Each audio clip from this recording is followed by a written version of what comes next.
Yesus teladanku. Inilah tema firman Tuhan yang kita akan pelajari hari ini.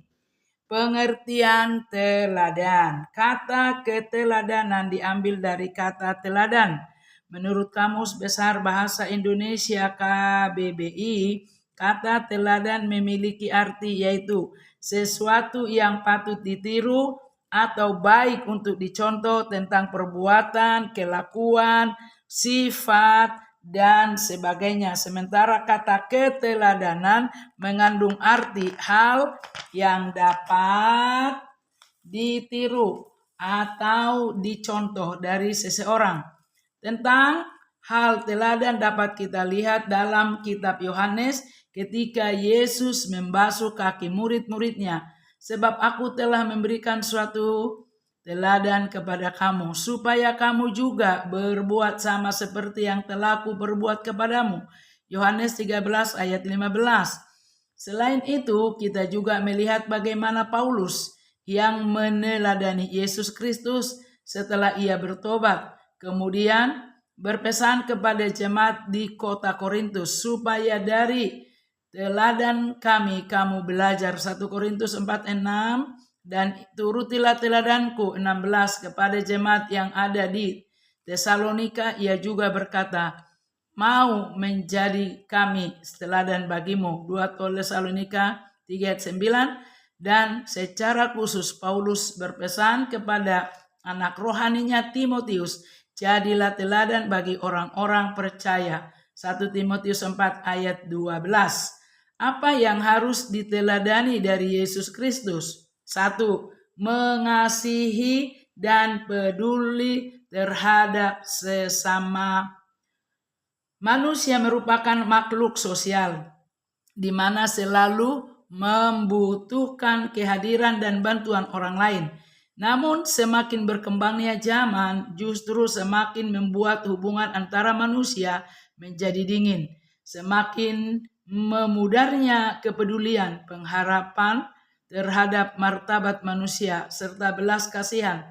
Semakin berkembangnya dunia, semakin membuat manusia menjadi makhluk yang egois dan individualis. Tidak hanya itu, perbedaan yang melingkupi bangsa Indonesia, baik dari sisi agama, suku, ras, dan budaya, terkadang menjadi tembok dalam melakukan kasih kepada sesama.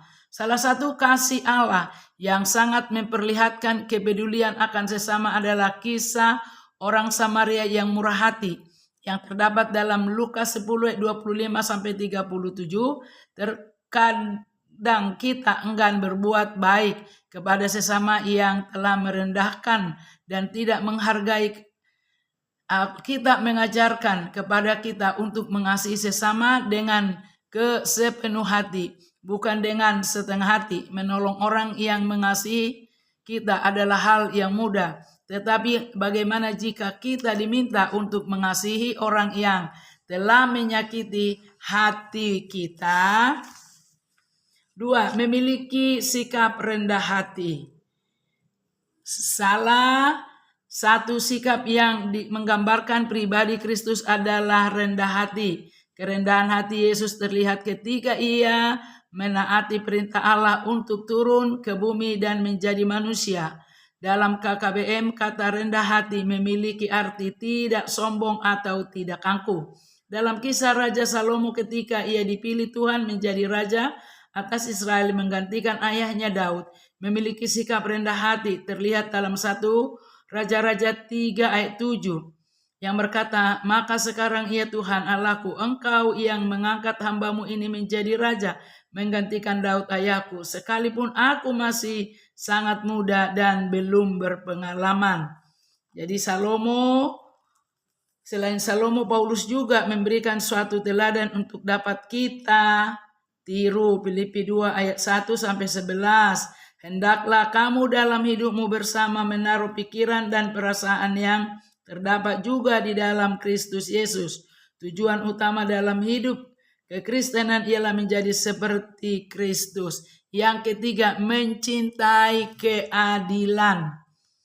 Mencintai keadilan. Orang yang mengaku Kristen wajib memiliki sikap cinta akan keadilan.